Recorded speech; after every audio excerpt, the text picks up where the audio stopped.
अतिथिगण का IRCTC परिवार की तरफ से हम हार्दिक अभिनंदन स्वागत करते हैं। नमस्कार, मैं हूं आसिम खान।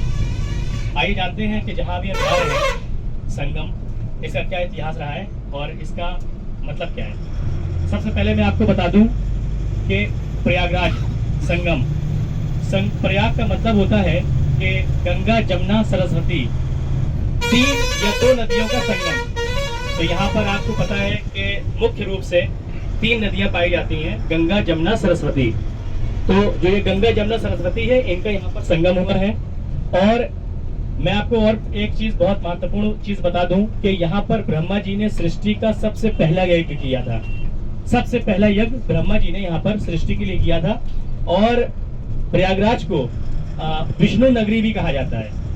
यहाँ पर जैसे कि आपको मालूम होगा कि 5 साल के लिए जो 5 साल का जो कुंभ लगाया जाता है उसे अर्धकुंभ कहते हैं। और हर 12 वर्ष में, मतलब 12 वर्ष का जो 12 वर्ष बाद लगता है उसको महाकुंभ कहा जाता है।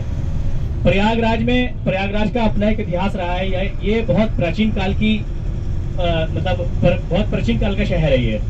और इसमें यहाँ पर Allahabad university, Allahabad high court और हमारे भारत के पहले प्रधानमंत्री श्री जवाहरलाल नेहरू जी भी हमारे इलाहाबाद के भी थे।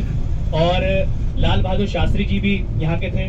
श्री चंद्रशेखर जी भी, जो हमारे भारत के प्रधानमंत्री थे, वो भी यहाँ के थे, प्रयागराज के। आपको बताऊं कि 3 नदियों का संगम है यहाँ पर हम लोग क्या करेंगे कि बोट से संगम में दर्शन करेंगे। जिन पुरुष या महिलाओं को स्नान करना है वो स्नान करेंगे। और वहां पर 30 रुपए आपको अपने से, संगम में मतलब 30 रुपए ये नहाने की फीस होती है। तो 30 रुपए ये आपको अपने से पेड करना होगा। शायद ये आपको हमारे गाइड ने, हमारे टूर मैनेजर वगैरह ने आपको ऑलरेडी बताया होगा। दूसरी चीज ये है कि जब आप संगम दर्शन कर लेंगे, संगम स्नान कर लेंगे, आप अपनी बसों में बैठेंगे और फिर से हनुमान, जो लेटे हुए हनुमान जी हैं, उनके मंदिर में दर्शन करेंगे। लेटे हुए हनुमान जी को बड़े हनुमान जी भी कहा जाता है। ऐसा मतलब आता है पुराणों में, वेदों में, कि हनुमान जी जब यहाँ से जब लंका से लौट रहे थे, प्रभु श्री राम ने जब लंका जीत के आए, लंका जीत के आए, तो सीता माता के कहने से हनुमान जी ने यहाँ पर विश्राम किया था।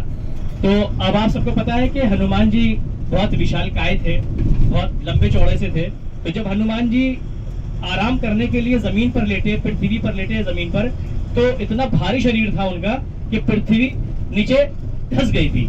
तो आज भी वैसे ही प्रतिमा, धंसी हुई प्रतिमा हनुमान जी की बनी हुई है।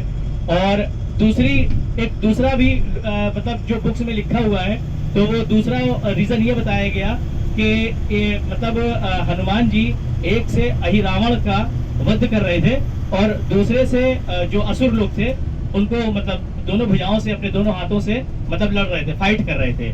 तो ये भी उनकी एक मान्यता है, किताबों में लिखा हुआ है। तो ये प्रोग्राम है अभी फिलहाल हमारा। उसके बाद आप जब लेटे हुए हनुमान जी के दर्शन आपको हो जाएगा, फिर से आप अपनी बसों में बैठेंगे। उसके बाद हम होटल आएंगे, होटल में ब्रेकफास्ट होगा। ब्रेकफास्ट के बाद जब लंच होगा, हम आपको अवेयर करेंगे, आपको अनाउंसमेंट करेंगे। तो ये उम्मीद करता हूँ कि आपको जो जानकारी है समझ में आई होगी। धन्यवाद, बहुत बहुत शुक्रिया आपका।